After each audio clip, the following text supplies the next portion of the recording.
بندے کے پاس کچھ بھی نہ ہونا پھر بھی شکر ادا کرنا واجب ہو جاتا ہے. اور اس کے اوپر اللہ پاک فرماتے ہیں وَإِن تَعُدُّوا نِعْمَةَ اللَّهِ لَا تُحْصُوهَا. اگر تم اللہ پاک کی نعمتوں کو گننا شروع کر دو، اگر ان کو اپنے آلات الحساب گنتی اور کیلکولیٹر شمار کرنا شروع کر دو، فرمایا فَلَا تَحْصُوهَا، تمہاری گنتی ختم ہو جائے گی، تمہارے حساب کتاب ختم ہو جائیں گے، لیکن اللہ پاک کی نعمتیں پھر بھی ختم نہیں ہوں گی. اللہ اور عام سی بات ہے، ہم اکٹھے بیٹھے ہیں، اتنے اکٹھے بندے سانس لے رہے ہیں، کوئی کسی پر بل ہے، کوئی چارجز ہے، خدا نہ خواستہ مرض ایسا لگ جائے یا ایسا سیریس بندہ ہو جائے تو وہاں ہاسپٹل میں آکسیجن لگتی ہے. جب بندہ ادھر سے نکلتا ہے نا فارغ کر، جہاں ادویات کے بل بنے ہوتے ہیں وہاں آکسیجن کے سلنڈر کا بل بھی ہوتا ہے. وہاں پر آکسیجن کے سلنڈر کا بل بھی ہوتا ہے کہ اتنے پیسے بن گئے سانس لینے کے، اور ہم زندگی کے 60 سال 70 سال 80 سال جتنے مقدر میں ہیں ہم سانس لے. میں کہہ رہا تھا کہ اللہ پاک کی نعمتوں کو اگر کوئی بندہ شمار کرنا شروع کر دے، جو نعمتیں دائیں ہیں یا بائیں ہیں یا اوپر ہیں نیچے ہیں آگے ہیں پیچھے، وہ نعمتیں تو اپنی جگہ پر، خود اپنی ذات کا شکر ادا کرنا بھی مشکل ہے. وَإِن تَعُدُّوا نِعْمَةَ اللَّهِ لَا تُحْصُوهَا. تو نے انعام کیا، اے اللہ تیرے انعام یافتہ بندے ہیں کون؟ تو قرآن پاک کی تیسری آیت آ گئی انعم اللہ علیہم، انعام کیا ہے اللہ نے ان پر، من النبیین، نبیوں کی جماعت پر، والصدیقین، اور اس کے بعد فرمایا جماعت صدیقین پر، والشہداء، جنہوں نے تن من دھن اللہ کے راستے میں قربان کر دیا، والصالحین، اور صالح اور برگزیدہ اور نیک لوگوں پر اللہ کا انعام. پتہ چلا کہ اللہ پاک جس انعامات کا ذکر کر رہے ہیں وہ انعامات والے لوگ کون ہیں؟ فرمایا جماعت نبیین، نبیوں کی جماعت، صدیقین، شہداء، صالحین، یہ وہ ہستیاں ہیں جن پر اے اللہ تو نے انعامات کیے ہیں. پتہ چلا کہ اللہ پاک ہر بندے کو تلقین فرما رہے ہیں نماز میں کہ دعا کیا کر اہدنا الصراط المستقیم، اے اللہ چلا دے ہمیں سیدھے رستے پر، صراط الذین انعمت علیہم، رستہ ان لوگوں کا جن پر اے اللہ تیرے انعامات ہوئے ہیں. اور اللہ پاک کے انعامات نبیین، صدیقین، شہداء اور صالحین. اور اس وقت ہم نے ذکر کرنا ہے ولیوں کا، وہ اس لیے کہ ربیع ثانی کا مہینہ ہے، جگہ جگہ پر لوگ ذکر کر رہے ہیں غوث الاعظم سرکار کا، شیخ عبدالقادر جیلانی کا، تو اس لیے ہم نے ذکر کرنا ہے صالحین کا کہ وہ صالحین ہستیاں ہیں کون. صالحین ہستیاں وہ ہیں کہ اللہ پاک کا قرآن کہتا ہے الا ان اولیاء اللہ لا خوف علیہم ولا هم یحزنون. فرمایا سن لو، الا عربی زبان میں لفظ وہاں بولا جاتا ہے جہاں لوگوں کو اپنی طرف متوجہ کرنا ہو. جیسے ہمارے ہاں جس وقت کوئی اعلان کرنا ہوتا کیا کہتے ہیں؟ حضرات ایک ضروری اعلان سنو. یہ اعلان کا حصہ نہیں ہے، نہ ہی اس میں کوئی خبر ہے، نہ کسی کی خوشی کی خبر ہے نہ غمی کی خبر ہے. بس اتنا بولا جاتا ہے حضرات ایک ضروری اعلان سنو. یہ جملہ تو بولا جاتا ہے لیکن اس کا مطلب یہ ہوتا ہے کہ ہر بندہ متوجہ ہو جائے میری طرف. اللہ پاک نے فرمایا الا ان اولیاء اللہ لا خوف علیہم ولا هم یحزنون. فرمایا غور سے سن لو، ان بے شک اولیاء اللہ، جو اللہ کے ولی ہیں. ولی عربی زبان کا لفظ ہے، اس کا ایک معنی ہے دوست اور ایک معنی ہے قریبی. جو اللہ کے دوست ہیں، جو اللہ کے قریب ہیں، لا خوف علیہم ولا هم یحزنون، نہ ان پر کوئی خوف ہے نہ ان پر کوئی غم. الذین آمنوا وکانوا یتقون، ولیوں کی نشانی یہ ہوگی الذین آمنوا وکانوا یتقون، ایمان بھی کامل ہوگا اور تقوی بھی کامل ہوگا. اور آگے فرمایا اللہ پاک نے لہم البشرا فی الحیات الدنیا و فی الآخرہ، ان کے لیے بشارت ہے، لہم البشرا، ان کے لیے بشارت ہے، خوشخبری ہے، دنیا میں بھی وفی الآخرہ، آخرت میں بھی۔ آگے فرمایا لا تبدیل لکلمات اللہ، اللہ پاک کے کلمات میں کوئی تبدیلی نہیں ہوتی۔ ذالک هو الفوز العظیم، اور یہ بہترین کامیابی ہے۔ تو پتہ چلا کہ جہاں قرآن حکیم میں رب تعالیٰ کی توحید کا ذکر ہے، ذات وحدہ لا شریک ہے، اس کی ذات و صفات میں کوئی شریک نہیں، اسی قرآن میں میرے آقا علیہ السلام کی شان اور عظمت کا ذکر ہے، اسی قرآن میں میرے آقا علیہ السلام کی، میرے آقا علیہ السلام کے معجزات کا ذکر ہے، اور اسی قرآن میں میرے آقا علیہ السلام کی شان، صفت و ثنا کا ذکر ہے، شان میں لگتا ہے۔ ہما قرآن در شان مصطفیٰ، پورا قرآن ہی حضور کی شان میں ہے، اور اس لیے فرمایا، میاں محمد بخش نے فرمایا شدہ مدہ زیرہ زبرہ شان تری بچ آئیاں، آمہ لوکاں خبر نکائی خاصہ رمضاں پائیاں۔ اللہ پاک کی توحید کا ذکر ہے، اسی میں آقا علیہ السلام کی شان اور عظمت کا ذکر ہے، اور اسی قرآن میں آقا علیہ السلام کے اصحاب کا ذکر ہے، اسی قرآن میں نبی کے پاک گھرانے اہل بیت اطہار سے ان کے ساتھ جو حکم مودت کا حکم ہے، اسی قرآن میں اولیاء اللہ کا ذکر ہے، اسی قرآن میں اولیاء اللہ کی نشانیوں کا ذکر ہے، اسی قرآن میں اولیاء اللہ کی پہچان کا ذکر ہے، اسی قرآن میں اولیاء اللہ کی کرامتوں کا ذکر بھی ہے۔ سبحان اللہ۔ اولیاء اللہ کی کرامتوں کے بارے میں بہت سے لوگ، وہ اصل ایسے ہوتا ہے کہ جس وقت کوئی بات بندے کی سمجھ میں نہ آئے تو بندہ کہتا ہے بات سمجھ میں نہیں آئی، جبکہ کرامت اور معجزہ یہ ہیں وہی جو بندے کی عقل سے بہت بلند و بالا۔ معجزہ کا معنی ہے عاجز کر دینے والا، اور کرامت ہے کہ عظمت والا کام۔ معجزہ اور کرامت ہوتی کیا ہے؟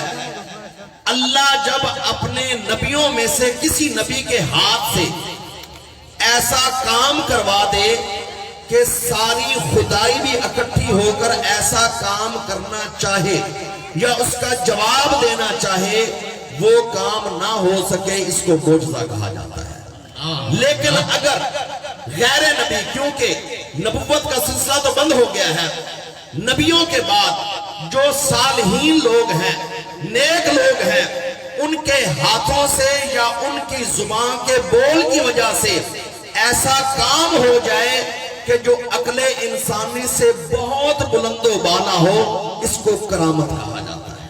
اور اس کی ایک مثال ہے قرآن حکیم کے اندر کہ اللہ کے نبی سلیمان علیہ السلام، اور ان کے بارے میں سلیمان صلی اللہ علیہ وسلم بارے میں آتا ہے کہ اللہ نے ان کو نبوت کا تاج بھی دیا، بادشاہی کا تاج بھی دیا، دنیا داری والی بادشاہی، دونوں چیزیں اکٹھے چل رہی ہیں۔ سلیمان علیہ السلام کے اوپر فضا میں اڑنے والے پرندے سایہ کرتے تھے۔ آپ نے دیکھا سلیمان علیہ السلام نے ایک دن ہدہد اوپر سے غائب ہے، آپ نے فرمایا کہ آج ہدہد حاضر نہیں ہے، یا تو کوئی نئی خبر لے کر آئے، یا پھر آج اگر ایسی آ گیا تو اس کو ذبح کر دینا۔ اللہ پاک کا قرآن سورۃ نمل اٹھا کر دیکھی، اب ایسے، اور اس ہدہد حاضر ہو گیا۔ ہدہد کہتا ہے کہ یا حضرت، میں ایک ایسے علاقے سے ہو کر آیا ہوں کہ ایک عورت وہاں پر بادشاہی کر رہی ہے، اور اللہ پاک کی وحدانیت سے وہ لوگ دور ہیں، ان کو کوئی پتہ نہیں ہمارا کوئی رب بھی ہے۔ وہ سورج کو اپنا رب کہتے ہیں، سورج نکلتا ہے تو ایک سجدہ اس وقت کرتے ہیں، سورج جس وقت آخر میں غروب ہونے پر آتا ہے ایک سجدہ اس وقت کرتے ہیں۔ میں ایک ایسی حکومت دے کر آیا ہوں۔ آپ نے فرمایا اے ہدہد میرا خط لے جا، اور آپ نے ہدہد پرندے خط لکھ کر دیا، اور اس نے ہدہد نے جا کر ملکہ بلقیس کی جو نہ جا کر تخت پر رکھ دیا۔ اب اس درمیان میں فاصلہ کتنا ہے؟ یمن کے اندر ہے بلقیس، اور سلیمان صلی اللہ علیہ وسلم کا تخت اس وقت ہے فلسطین، بیت المقدس۔ اب یہ ہدہد پرندہ رکھ کر آ گیا خط. بلقیس نے خط پڑھا. بلقیس نے سوچا کہ یہ خط میرے کمرے میں آ کیسے گیا. جب چاروں طرف دیکھا کہ ایک کونے کے اندر ایک چھوٹا سا پرندہ بیٹھا ہوا ہے. سمجھ گئی کہ یہ خط عام نہیں، بہت ہی خاص ہے. ملکہ بلقیس نے خط پڑھا. خط پڑھ کر بہت حیران ہوئی اور آزمانے کے لیے کہ جس نے خط بھیجا ہے بھلا وہ کون سا بادشاہ ہے، تو اپنے چند لوگوں کو تیار کیا کہ تم یہاں سے جاؤ اور بہت سارے قیمتی برتن سونے اور چاندی کے بنوا کر دیے کہ جا کر ان کو پیش کرو ہدیے میں. یہاں سے قافلہ چلا اور قافلہ جس وقت سلیمان علیہ السلام کے حکومت قریب پہنچا تو آپ نے ان کے پہنچنے سے پہلے سونے اور چاندی کا فرش بچھوا دیا. وہ تو ایسے تھا چند چھوٹے چھوٹے برتن لے کر آئے تھے تحفے میں سونے کے، آپ نے سونے اور چاندی کا فرش بچھوا دیا. وہ لوگ حیران رہ گئے کہ ہم تو اپنے تحفوں کو بہت بڑا سمجھتے تھے، یہاں پر تو بات ہی کچھ اور ہے.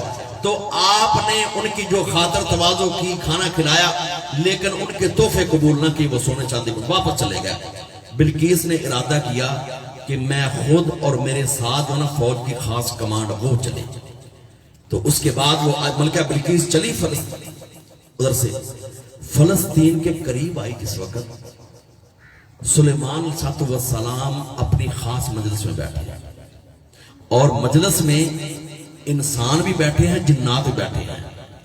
تو اللہ پاک کا قرآن کہتا ہے کہ سلیمان علیہ السلام نے فرمایا بلقیس قریب آ چکی ہے، کون ہے جو بلقیس کا تخت میرے پاس حاضر کرے. عجیب بات ہے کہ سینکڑوں میل دور تخت، اور اس وقت ہیلی کاپٹر نہیں، جہاز نہیں، تیز رفتار سواری اگر ممکن ہے تو گھوڑا. لیکن بلقیس بالکل آپ کے علاقے کے قریب آ چکی ہے. لیکن سلیمان صاحب صاحب فرماتے ہیں کون ہے جو میرے پاس بلقیس کا تخت حاضر کرے. اور یہ سارا واقعہ جو نا اول سے لے کر آخر تک پورا کا پورا اللہ کے قرآن میں موجود ہے. کون ہے بلقیس کا تخت حاضر کرے؟ وقال عفریت من الجن، جنوں کا سردار اٹھتا ہے مجلس میں سے. جنوں کا سردار کہتا ہے حضرت آپ کا تخت آ جائے گا، لیکن آپ کی جو گفتگو چل رہی ہے، مجلس لگی ہوئی ہے، یہ مجلس ختم ہونے سے پہلے تخت آ جائے گا. جن نے بھی تیر بہت مارا، کیونکہ سینکڑوں میل دور منو وزنی تخت، اور بلقیس اپنے تخت کو بند کمرے کے اندر چھوڑ کر آئی ہے، محل میں تالا لگا کر آئی ہے. جن نے بھی بڑی پھرتی اس کے اندر دکھانے کی کوشش کی، اور جن کہتا ہے لقوی امین، میں طاقت والا بھی ہوں، امانت دار بھی ہوں. یہ جن نے دو جملے اس لیے بولے کہ ایک تو میری بات کو کوئی مذاق نہ سمجھے کہ میں تخت وہاں سے یہاں تک کیسے پہنچاؤں گا، اس لیے کہ میرے اندر طاقت ہے. دوسرا اس نے کہا امین، میں امانت دار ہوں. کیوں؟ جنات کے بارے میں مشہور یہ ہے کہ جنات کی طبیعت میں ہوتی ہے شرارت. تو کہیں رستے میں آتے آتے تخت کا کوئی موتی، کوئی ہیرا، کوئی یاقوت، کوئی مرجان، کوئی قیمتی چیز میں رستے میں چوری نہیں کروں گا. جیسے تخت وہاں سے ہوگا ویسے آپ کے پاس پہنچا دوں گا. تو آپ نے فرمایا، سلیمان سے فرمایا کہ مجھے تخت اس سے بھی پہلے چاہیے، مجھے تخت اس سے بھی پہلے چاہیے. اللہ کا قرآن کہتا ہے وَقَالَ الَّذِي عِنْدَهُ عِلْمٌ مِّنَ الْكِتَابِ. پھر جن نہیں، مجلس سلیمان میں سے ایک انسان کھڑا ہوا جس کو اللہ پاک نے تھوڑا سا علم دیا تھا، یعنی اس میں آزاد، یعنی نبی نہیں تھا، امتی تھا، ولی تھا اس امت کا. اس نے کہا حضرت تخت آ جائے گا آپ کی پلک جھپکنے سے پہلے. یہ اللہ کا قرآن کہتا ہے پلک جھپکنے سے پہلے، یعنی پلک لگ کر اوپر پہنچے گی نہیں، تخت آ جائے گا. ایک سیکنڈ میں اگر بندہ پلک جھپکنا چاہے 3 دفعہ جھپک سکتا ہے. گویا کہ اس نے اس بات کا دعویٰ کیا کہ سینکڑوں میل دور سے تخت سیکنڈ کے 30 حصے میں آ جائے گا. تو اللہ کا قرآن کہتا ہے کہ سلیمان صلی اللہ علیہ وسلم فرمایا منگوا. اس نے کہا حضرت آ گیا. سلیمان صلی اللہ علیہ وسلم نے جب تخت اپنے سامنے دیکھا تو آپ نے فرمایا ہاذا من فضل ربی، یہ میرے رب کا فضل ہے. یہ آیت کا حصہ جو ہم عام طور پر اپنے مکانوں پر لکھواتے ہیں ہاذا من فضل ربی، ہاذا من فضل ربی، یہ سب سے پہلے سلیمان علیہ السلام نے دیکھ کر بولا تھا کہ یا اللہ تیرا کتنا فضل ہے کہ میری امت میں ایسے ایسے لوگ بھی ہیں کہ جن کو تو نے طاقتیں دی ہیں کہ پلک جھپکنے سے پہلے سینکڑوں میل دور سے تخت منو وزنی تخت پلک جھپکنے سے پہلے حاضر ہو گیا. آپ نے فرمایا ہاذا من فضل ربی، یہ میرے رب کا فضل ہے. یہاں پر ایک بات قابل غور ہے کہ آصف بن برخیہ اس کا نام تھا. آصف بن، تفسیر میں آتا ہے آصف بن برخیہ کبھی ملک یمن گیا نہیں، کیونکہ سوائے ہدہد پرندے کے بلقیس کا علاقہ کسی نے دیکھا ہی نہیں تھا. آصف بن برخیہ نے ملک یمن دیکھا نہیں، بلقیس کا محل دیکھا نہیں، بلقیس کا خاص کمرہ دیکھا نہیں. اگر دیکھا بھی ہوتا تو کمرے کو تو بلقیس وہاں تالے لگا کر آئی ہے اور وہاں پر اتنی سیکورٹی ہے. لیکن بات یہ ہے کہ ان اللہ علی کل شیء قدیر، اللہ پاک ہر کام پر قادر ہے. وہ چاہے تو اپنے نبیوں کے انگلی کے اشارے سے ڈوبا ہوا سورج وقت عصر پر لے آئے، اور وہ رب قادر ہے کہ اپنے محبوب بندوں کے پلک جھپکنے کے اشارے سے پہلے تخت کو حاضر کر دے. تو آپ نے دیکھا سلیمان دیکھا، آپ نے فرمایا ہاذا من فضل ربی. اب اس کے بعد بلقیس آئی نا،